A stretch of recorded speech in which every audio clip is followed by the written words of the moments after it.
Trading আসছেন, মার্কেটের স্ট্রাকচারই বোঝেন না, খালি চার্টের দিকে তাকায়া আন্দাজে ড্র করেন এবং জাস্ট আন্দাজে অনুমান করেন মার্কেট উপরে যাবে নাকি নিচে যাবে। আপনি মার্কেটের স্ট্রাকচার মার্কেটের যে স্ট্রাকচার ম্যাপিং আছে আপনি সেইটাই জানেন না, তাহলে আপনি ট্রেডিং করতে আসছেন কেন? আজকের ভিডিওতে বলবো ফরেক্স মার্কেটের স্ট্রাকচার কিভাবে তৈরি হয় এবং এই স্ট্রাকচার কিভাবে আপনি সহজে বুঝতে পারবেন। সো আজকের ভিডিওটা সম্পূর্ণ দেখবেন এবং প্লিজ প্লিজ আমার চ্যানেল সবাই সাবস্ক্রাইব করবেন, কারণ এই চ্যানেলটা একদিন অনেক বড় হবে, আপনাদের নিয়েই অনেক বড় হবে। চলেন এত কথা না বাড়ায়া শুরু করি। সো আমি আপনাদের একদম সংক্ষেপে বলবো এবং আপনি যে স্লাইডগুলো দেখতেছেন এই স্লাইডগুলোর মাধ্যমে বোঝাবো, জাস্ট আপনারা একটু সুন্দর মতো ক্যাচ করার চেষ্টা করেন, ঠিক আছে? বোঝার দায়িত্ব আপনাদের আর বোঝানোর দায়িত্ব আমার, ঠিক আছে? এখন আসেন, আচ্ছা, মার্কেটের স্ট্রাকচার আসলে ফরেক্স মার্কেটে আপনি হাজারটা ইন্ডিকেটর ব্যবহার করতে পারবেন। আমি ইন্ডিকেটর নিয়ে আমার বিগত চ্যানেলে ভিডিও আছে, দেখে আসতে পারেন। এই যে এই কোনায় যে ভিডিওটা দেখতেছেন এই ভিডিওটা দেখবেন, তাইলে ইন্ডিকেটর নিয়ে আপনি ক্লিয়ার হয়ে যাবেন। সো ফরেক্স মার্কেটে আপনি হাজারটা ইন্ডিকেটর ব্যবহার করতে পারবেন, কিন্তু কিন্তু আপনি যদি না জানেন মার্কেট আসলে কোন দিকে যাচ্ছে, এটাই যদি না বোঝেন, তাহলে আপনার জন্য ট্রেডিং না। তবে সব স্ট্র্যাটেজি ব্যর্থ হয়ে যাবে যদি মার্কেট কোন দিকে যাবে এইটা যদি না জানেন। আপনি হাজারটা স্ট্র্যাটেজি শিখছেন, কিন্তু মার্কেট কোন দিকে মুভ করবে এটি আপনি জানেন না, ঠিক আছে? সো আজকের ভিডিওতে আমরা কথা বলবো ফরেক্স মার্কেটের মেরুদণ্ড, যেটাকে বলা হয় মার্কেটের স্ট্রাকচার। আমরা শিখব আপ ট্রেন্ড, ডাউন ট্রেন্ড এবং সাইডওয়াইজ ট্রেন্ড মার্কেটে কিভাবে চিনতে হয় এবং ব্রেকআপ স্ট্রাকচার বিওএস দেখে কিভাবে সঠিক একটা এন্ট্রি নেওয়া যায়। সো এইখানে যে আপনারা আমার অন্য একটা এতে যাই, স্লাইডে যাই, এইখানে যে স্লাইডটা দেখতেছেন না, এটা একটু অ্যাডভান্স লেভেল স্লাইড। এই যে স্লাইডটা দেখতেছেন এই স্লাইডটার দিকে একটু খেয়াল করেন। এইখানে আমার মার্কেটের ব্রেকআপ স্ট্রাকচার, এই যে এইখানে মার্কেটে আমার ব্রেকআপ স্ট্রাকচার, এইখানে আমার উইক হাই, এইটা হচ্ছে আমার উইক হাই, এইটা হচ্ছে আমার স্ট্রং লো, এটা হচ্ছে আমার স্প্রিং, আর এইটা হচ্ছে আমার চেঞ্জ অফ, এই যে এইখান থেকে মার্কেট এই পর্যন্ত গেছে এইটা হচ্ছে আমার চেঞ্জ অফ ক্যারেক্টার, আর এইটুকু হচ্ছে আমার ইন্টারনাল রেঞ্জ, আর এইটা হচ্ছে আমার স্ট্রং লো, এইটুকু হচ্ছে আমার স্ট্রং লো, এইটা হচ্ছে আমার ব্রেকআপ স্ট্রাকচার। এখন আসেন সহজ ভাষায় যদি আমি আপনাদের বলি, প্রাইস মুভমেন্ট একটা গ্রাফের মাধ্যমে তৈরি হয়, তাই না? সো সহজে যে প্যাটার্ন বা যে পথ, মানে সহজে যে প্যাটার্নে বা যে পথ চলে তাকেই মার্কেটের স্ট্রাকচার বলে। এইখানে দেখেন আপনি, এইখানে market higher higher swing, swing swing low, swing high, swing low, swing high, swing low, swing high, এইভাবেই তো মার্কেট চলতেছে, তাই না? মার্কেট তো আর এক জায়গায় স্থির নাই।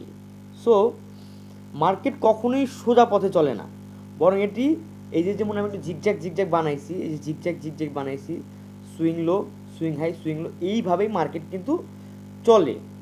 এই মুভমেন্টের উপরে আপনার মার্কেটের তিনটা ভাগ আছে, এই মুভমেন্টের উপর মার্কেটের তিনটা ভাগ আছে। একটা হচ্ছে আপনার, একটা হচ্ছে আপ ট্রেন্ড, আরেকটা হচ্ছে ডাউন ট্রেন্ড, আরেকটা হচ্ছে এই যে যেটা বলছিলাম এই যে ইন্টারনাল রেঞ্জ, এই যে সাইডওয়াইজ ট্রেন্ড,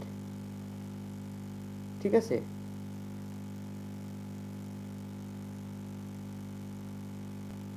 সো মার্কেট সবসময় তিনটা ভাগে ভাগ হয়। তো এক নম্বর হচ্ছে আপ ট্রেন্ড, দুই নম্বর হচ্ছে ডাউন ট্রেন্ড, তিন নম্বর হচ্ছে আমার সাইডওয়াইজ ট্রেন্ড।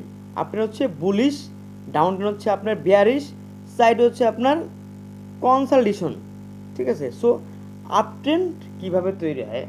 সো যখন মার্কেট উপরের দিকে যায়, এই যে যেমন দেখতেছেন মার্কেট সুইং হাই থেকে মার্কেট কি করছে, মার্কেট সুইং লো থেকে মার্কেট সুইং হাই পর্যন্ত আছে, তখন সে আগের হাইকে ব্রেক করে নতুন হাই তৈরি করছে। এখানে আগের হাইকে ব্রেক করে, আচ্ছা এইখানে দেখেন মার্কেট এখানে আগের হাইকে ব্রেক করে এই হাইকে ব্রেক করে নতুন একটা হাই এখানে তৈরি করছে, ঠিক আছে। একে বলি আমরা হচ্ছে হায়ার হাই, আগের হাইয়ের চেয়ে অনেকটাই নতুন হাই, এটা আমার হচ্ছে হায়ার হাই। এখন হায়ার লো, এখানে আগের লোয়ের থেকে, এই আগের লোয়ের থেকে, আচ্ছা এটা চেঞ্জ করি আমি।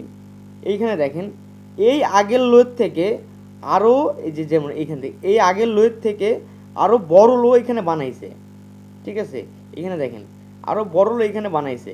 সো এইখানে আপ ট্রেন্ড আমরা সবসময় বাই সুযোগ, মানে আপ ট্রেন্ড কী হয়, আপ ট্রেন্ডে আমরা সব সময় বাই করার সুযোগ খুঁজব যখন প্রাইস একটি হায়ার লো লেভেলে ফিরে যাবে। যেমন এইখানে আপনি দেখেন এই যে এইখান থেকে মার্কেটের এখান থেকে আছে এইটাতে আসি, এইখান থেকে মার্কেট হায়ার লো স্ট্রং লো বানায় তারপরে কিন্তু মার্কেট উপরে চলে গেছে। এইখানে আমরা সবসময় একটা বাই সাইড লিকুইডিটি খুঁজে একটা ট্রেন্ড নেওয়ার চেষ্টা করব, ক্লিয়ার।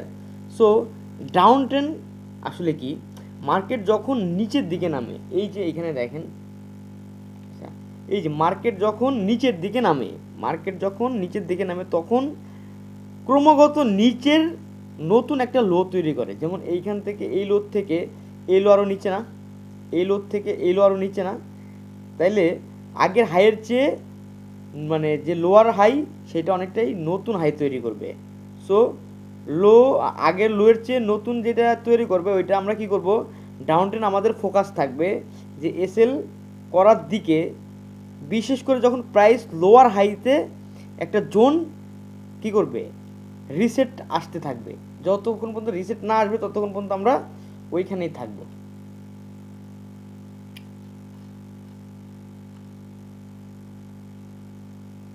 আচ্ছা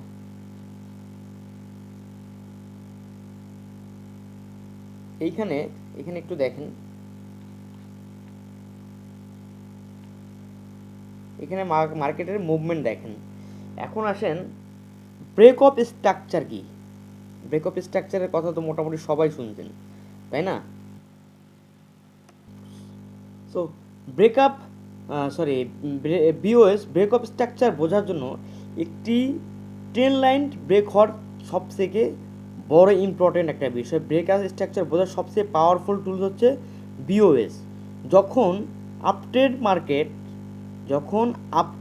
মার্কেট তার আগের হায়ার হাই, যেমন এইখানে দেখেন আগের যে প্রিভিয়াস হায়ার হাই, এইখানে প্রিভিয়াস হায়ার হাইকে কি করছে, হায়ার হাইকে ভেঙে উপরে চলে গেছে, উপরে চলে গিয়ে এইখানে একটা ব্রেক অফ স্ট্রাকচার বানাইছে, তাকে বলা হয় আপনার বিওএস। এটার প্রমাণ করে যে ট্রেন্ড এইখানে অনেকটা শক্তিশালী। সো এইখানে ডাউন ট্রেন্ড যখন এই যেরকম লোয়ার লো হবে তখন কি হবে বলেন তো, মানে লোয়ার লো ভেঙে নিচে মানে বিওএস তৈরি হবে, তখন তাকে বলা হয় lower low break of structure. এখন আসেন চেঞ্জ অফ ক্যারেক্টার, বা আমরা সংক্ষেপে বলি কোচ, যেটা চার্ট দেখান কিভাবে আপট্রেন্ড থেকে, মানে আপনাকে সবসময় চার্ট ফলো করতে হবে। সো অনেকেই ভুল করেন ট্রেন্ড রিভার্সাল বুঝতে। মানে একটা কথা মনে রাখবেন, যদি আপট্রেন্ড থাকা অবস্থায় মার্কেট তার শেষ হায়ার লো, এই যে শেষ হায়ার লো লেভেলটি ভেঙে নিচে চলে আসে, তখন তাকে বলা হয় কি, চেঞ্জ অফ ক্যারেক্টার। এই যে এইখানে দেখেন আমার এইখানে হায়ার লো ভেঙে আমার কিন্তু মার্কেটের অনেকটাই মার্কেট কি করছে, নিচে চলে গেছে। এইখানে কিন্তু অলরেডি আমার চেঞ্জ অফ ক্যারেক্টার হয়ে গেছে। সো এর মানে হলো মার্কেটের মার্কেটের মুড চেঞ্জ হয়ে গেছে এবং মার্কেট তখন আপ ট্রেন্ডে যাওয়ার একটা প্রস্তুতি নিতেছে, যেহেতু মার্কেট আমার এইখানে বেড়া ভাঙা দিছে, এইখানে বেড়া ভাঙা নিচে চলে গেছে, তার মানে ওর প্রেডিকশনও নিজে নিজে তৈরি করে হেলাইছে। সো আজকের ভিডিওটা এই পর্যন্তই থাকবে, কারণ অনেক বড় ভিডিও বানাইলে আপনারা কনফিউজ হয়ে যান। আমি একটা প্রফেশনাল একটা ভিডিও বানাবো। আজকের ভিডিওতে জাস্ট বেসিক নলেজ ছিল আপনার মার্কেটের স্ট্রাকচারের উপরে। সো ভালো থাকবেন, আসসালামু আলাইকুম, আর আমার চ্যানেলটা সবাই সাবস্ক্রাইব করবেন।